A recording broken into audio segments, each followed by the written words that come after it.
काका पुतण्यांमध्ये काट शह पाहायला मिळतो। बाळासाहेब तावरेंवर सुनेत्रा पवार यांच्या प्रचाराची जबाबदारी देण्यात आली आहे। शरद पवार यांचा डाव अजित पवारांनी पलटवल्याची चर्चा यामुळे रंगलेली आहे। शरद पवारांनी काल तावरेंची भेट घेतलेली होती आणि आज अजितदादांनी प्रचाराची जबाबदारी त्यांच्याकडे देऊन टाकली आहे। माजी केंद्रीय कृषी मंत्री शरद पवारांनी टाकलेला डाव अजित पवारांनी उलटवून लावलेला आहे आणि शरद पवारांना मात दिल्याचं दिसून येत आहे। शरद पवारांनी काल माळेगाव कारखान्याचे माजी अध्यक्ष बाळासाहेब तावरे यांची भेट घेतली होती। त्यानंतर अजित पवारांकडून आता बाळासाहेब तावरे यांच्यावर सुनेत्रा पवार यांच्या प्रचार प्रमुखाची जबाबदारी देण्यात आली आहे। बाळासाहेब तावरे हे अजित पवारांचे निकटवर्तीय मानले जातात।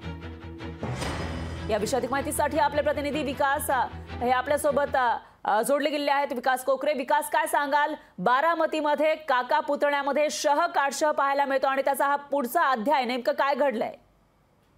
नक्कीच फरा, गेल्या अनेक दिवसांपासून बारामती लोकसभा मतदारसंघ हा देशात टॉप 10 मधला चर्चेला जाणारा मतदारसंघ आहे।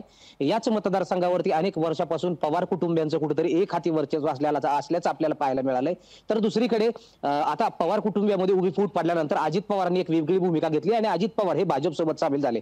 यानंतर आता बारामतीमध्ये पवार कुटुंबियांमध्ये प्रत्येक स्थानिक स्वराज्य असतील किंवा इतर कुठल्या संस्था असतील यामध्ये एकमेकांना शह देण्याचे प्रयत्न त्या ठिकाणी चालू आहेत। या ठिकाणी दोन्ही गटांकडून बेरजेचं राजकारण सुरू असल्याचं या ठिकाणी बोललं जात आहे। शरद पवारांनी गेल्या आठवड्यामध्ये काकडे कुटुंबाची भेट घेतली, त्यानंतर भाजपचे ज्येष्ठ नेते आहेत चंद्रराव तावरे यांची भेट घेतली आणि कालच जे अजित पवारांचे निकटवर्ती मानले जातात माळेगाव सहकारी साखर कारखान्याचे माजी अध्यक्ष बाळासाहेब तावरे यांची भेट घेतली। यानंतर आता याची दखल घेत अजित पवारांनी काल रात्री लगेच बाळासाहेब तावरे यांच्यावर आता सुनेत्रा पवार आहेत यांच्या प्रचाराची प्रचार प्रमुख म्हणून जबाबदारी त्यांच्यावर देण्यात आलेली आहे। यामुळे आता या दोन्ही पवार कुटुंबियांमध्ये एकमेकांना शह देण्याच्या एका ठिकाणी भूमिका सुरू आहेत। मात्र शरद पवारांनी टाकलेला डाव या ठिकाणी अजित पवारांनी पलटवून लावलेला आहे हे यातून स्पष्ट झालेलं आहे। अनेक ठिकाणी बारामतीमध्ये सभा होताना पाहायला मिळत आहेत। ज्या ठिकाणी शरद पवारांच्या सभा होत आहेत त्याच ठिकाणी अजित पवारांच्या देखील सभा होत आहेत।